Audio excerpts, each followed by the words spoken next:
আসসালামু আলাইকুম প্রিয় বন্ধুরা, শখ ও স্বাদের পক্ষ থেকে সবাইকে জানাচ্ছি অনেক অনেক শুভেচ্ছা। আশা করছি সবাই ভালো আছেন। চলে আসলাম আচারের মজার একটি রেসিপি নিয়ে আপনাদের মাঝে। আমার আজকের রেসিপিতে আছে কাঁচা তেঁতুলের মোরব্বা।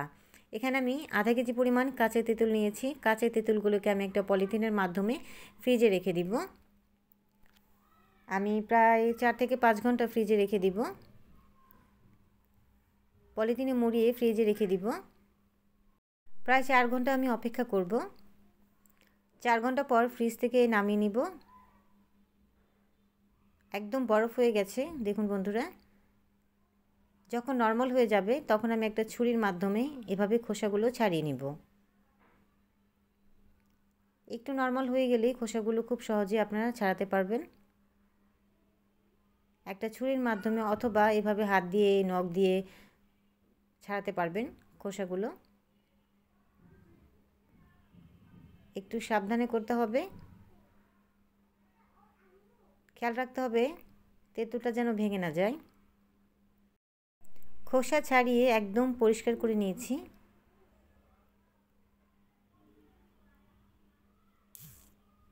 উপরে যে ময়লাগুলো আছে সেগুলো ফেলে দেব। পরিষ্কার হয়ে গেছে।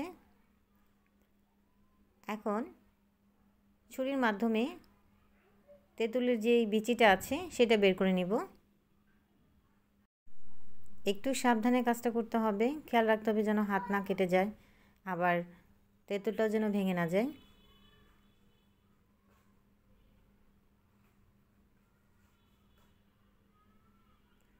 এই যে বিচিটা বের করে ফেলেছি। এক এক করে সবগুলো তেঁতুলের খোসা আমি ছাড়িয়ে নিয়েছি দেখুন বন্ধুরা। এরই মধ্যে চুলায় আমি একটা হাঁড়ি বসিয়েছি, তার মধ্যে দিয়ে দিব 1.5 কাপ পরিমাণ পানি।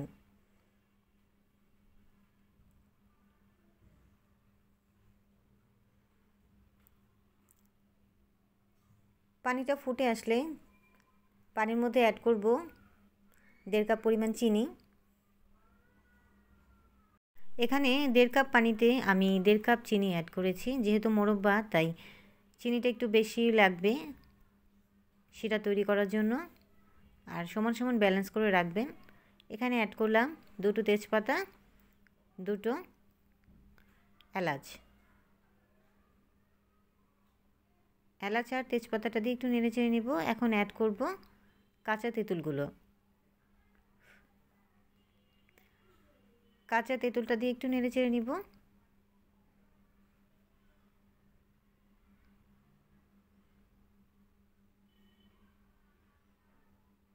চিনি শিরার মধ্যে ভালো করে বয়ল করে নেব, যেন শিরাগুলো তেঁতুলের গায়ে প্রবেশ করতে পারে, তাই একটু ভালো করে জাল করে নিব। একটু পরপর আমি নেড়ে চেড়ে নিচ্ছি। চিনি শিরাটাও ঘন হয়ে আসছে। আমি ঘনত্বটা দেখে নিচ্ছি, দেখুন এটা আরও ঘন হবে। অ্যাড করছি 1 চামচ পরিমাণ বিট লবণ। বিট লবণটা দিয়ে হালকা করে একটু নেড়ে চেড়ে নিব। আমি লবণটা একটু পরে দিয়েছি, শুরুতেই দেইনি।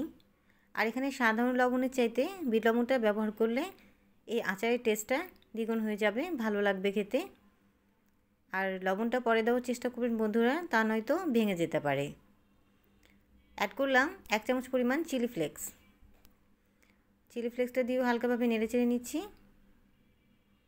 বন্ধুরা, রেসিপিটা তৈরি করতে করতে আপনাদের কাছে একটাই রিকোয়েস্ট থাকবে আমার, যারা আমার চ্যানেলে আজকে নতুন আছেন তারা অবশ্যই আমার চ্যানেলে like, comment, share and subscribe করবেন।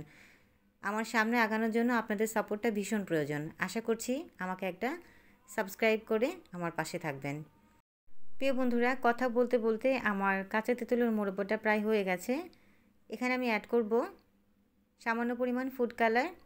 ফুড কালারটা আপনারা চাইলে অ্যাড করতে পারেন অথবা স্কিপ করতে পারেন। আমি আর 2 মিনিট পর চুলা থেকে নামিয়ে নিব।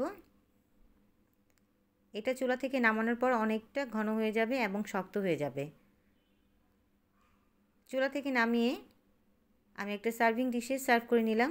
মাশাআল্লাহ, আমার কাঁচা তেঁতুলের মোরব্বাটা দেখতে অনেক লোভনীয় হয়েছে আর খেতেও ভীষণ মজা হয়েছে। ডিয়ার ভিউয়ার্স, আমার আজকের রেসিপিটা যদি আপনাদের ভালো লাগে তাহলে অবশ্যই আমার চ্যানেলে like, comment, share and subscribe করবেন। কমেন্ট বক্সে অবশ্যই জানাবেন কেমন হলো আমার আচারটা। পরবর্তীতে নতুন আরেকটা রেসিপি নিয়ে আপনাদের মাঝে আবার হাজির হব। ততক্ষণ পর্যন্ত ভালো থাকবেন। আল্লাহ হাফেজ। আসসালামু আলাইকুম।